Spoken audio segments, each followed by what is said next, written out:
Hi there. My name is Kaeleigh MacDonald, and this is my video interview submission for Manager of Organic Social Media.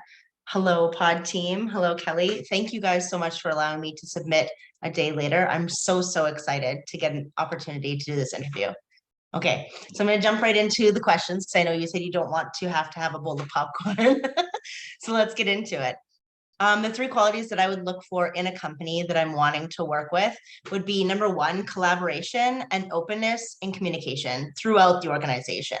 I want to know that there is a great flow of ideas and communication, negative and positive, to help support people in their growth from the top down and the bottom up.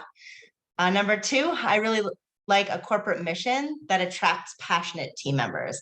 So, unicorns who are going to bring in inclusion, diversity of experience, perspective into your work environment. Makes it a highly engaging place to be, and people will be more passionate about being there, which is one of the biggest things that I'm looking for in a company culture, kind of. Number three, I would say that a culture that treats its employees as an extended family or as kind of friends who want to support and be supported in a way that acknowledges kind of that we're all, that we're capable and can be nurtured through our careers in a way that makes the most of our abilities. So I want to work in a company who feels driven to provide that support in a way that feels authentic, like you're connecting with friends and family. Not too much. Okay, your second question. Oh, right, it was one about the manager. So it's really kind of an interesting question for me because as a teacher, and then again, as somebody who works a great deal as a contractor with other companies, I've always had a great deal of autonomy in the things that I do. But what I've been really attracted to through managers that I feel have been very successful in the scenarios that I have been in, they've been, number one, inspiring and passionate people to be around. So they can walk into a room and light it up. Number two, they follow through with attainable goalposts, which help to support their team. So kind of like a fail forward culture where you are allowed to make mistakes. Everybody makes mistakes. That's part of, being a human being. But you're allowed to fail forward. So if you make mistakes, we support you and you grow from it. Having a mentor or a manager that's open to that kind of development is really helpful. And somebody who's reliable and really available. So I would say this comes from more negative experiences with managers that I've had in the past, where if I'm waiting on them for things that are necessary in order to complete tasks and they're not, reliable in getting those to us in a timely manner, that negatively impacts my ability to execute deliverables, and it negatively impacts the team. Because when one person isn't engaged or willing to work hard for the team, it kind of rubs off on everybody. So I guess that's like a negative, but I would like for someone to be available and reliable. As for myself, what kind of management style do I have, and what kind of management philosophy would I want to implement? I really prefer to have a directing and coaching kind of experience with my teammates. So the first thing that I like to do when we have a new project is always brainstorming as a team.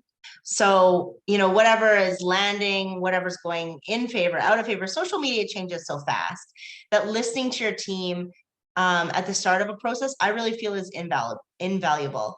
So I like to empower them to be accountable to themselves and for themselves. And I value their contribution. They are, actively participating members of a team. So I really do value that. Like I said before, that open communication style where you're able to brainstorm together. But you can't just do that. There has to be some support led by the management, and people who are, in positions of authority over the team have to then set milestones and directives on how to clearly follow up and get to these goalposts. So I like to check in throughout the progress of a project to see that milestones are being met and that team members have been supported so far on the track. Because I hate to get to the end of a project and have somebody say, oh, I wasn't able to do that. but I, one, didn't know who to talk to, or, I wasn't sure if somebody was going to be like following up with me. I like for there to be really clear expectations of, to this point, we're going to be working on ABC. If you have questions about that, here are the people you can contact. So I need it to be, have set milestones and directives after we've done our brainstorming session. I also really think that it's important as a manager to be comfortable removing barriers that might appear for your teammates. So if, a problem arises, a client is unhappy, there's a miscommunication between team members, I am very, very comfortable walking in and working as an intermediary, either within the organizational structure or with external clients, to make sure that my team members always know that I have their back and that I'm going to put their needs in the forefront. And I will always accept when I've done something wrong if it's led to something that's problematic. I think that there is always a lot of growth to be had when working with projects, and it doesn't bother me to have to say, you're right, we were incorrect in that, this is how that happened, this is what I'm going to do with myself as the lead and with my team going forward to ensure that doesn't happen again. And to then be able to, mentor my team through implementing that without kind of letting your anxiety take over. Making mistakes is part of growth in any area. And I think that in social media, because you can deal with bots and trolls and people who are highly emotional about whatever subject they're talking about, it's very important to just allow things to be comfortable, to sit with that discomfort and remove that discomfort for my team members. So I'm very happy to do that. I think that that's a really important thing to do as a manager. I also wanted to add that as an applicant with a teaching background, I have a professional level of understanding on how to work with people with multiple learning styles at a various range of abilities and allow all of our strengths to come together and we all reach the same point at the end together. It's literally what happens in a classroom every single day and throughout the year. You are working with people who might need to have something explained in a different way. That's true of anyone, not just children. So I think that my ability to comfortably do that kind of on the fly in front of people, because that's what you have to do in a classroom, is going to be really, really beneficial. And being able to coach and work with a diverse group of people. Okay, the next question was really difficult and interesting because it said like the external factors that might be changing over the next 2 years in social media marketing. And I have to say, like, 2 years is so far-sighted. I was like, oh my gosh, can we dial that back to like 9 months, 1 year? I feel like things are changing so rapidly with tech, and especially tech applications to social media, that really nailing what's going to happen in 2 years is kind of impossible at this point. Although I know that that's not your question. Like I don't know, I'm not a coding tech genius who knows what's happening, but I do know that wearable tech is coming up and is going to be way more accessible in the next 2 years. Immersive experiences are going to be coming much more attainable with VR. I mean, like Google Glass tried, but it didn't really go anywhere. But I think that we're going to get to a place within the next few years where the wearable tech becomes really attainable, as it becomes more affordable, and the coding gets better. Direct to market selling, like we already see on Instagram, is going to really become the norm. I don't know a lot of people anymore who are going directly to a store to buy something. And like, I'm a millennial, that says nothing for Gen Z and Gen Alpha, right? So I really feel like direct market selling, pardon me, is going to become much better and much more in depth. I think the algorithm is going to really shift how we target consumers organically. Kind of like we saw with the kind of explosion of TikTok, because of how precise and amazing their algorithm is, you are able to get your content in front of people who really want to see it pretty quickly. And so I think that that's going to really change how we target organic, target organic marketing, right? But I also think video editing is changing so fast, and that I know video is already obviously the place where everybody's at, but I think that the 3D kind of video that they're working with now, like they sent a hologram to the space station last month. Like I know that the Facebook group became Metaverse group, is now working on like the metaverse where everything is like like a 3D representation of the world, but it's not the world. So like as 3D modeling becomes more advanced, I really think that 3D marketing stuff is going to really explode.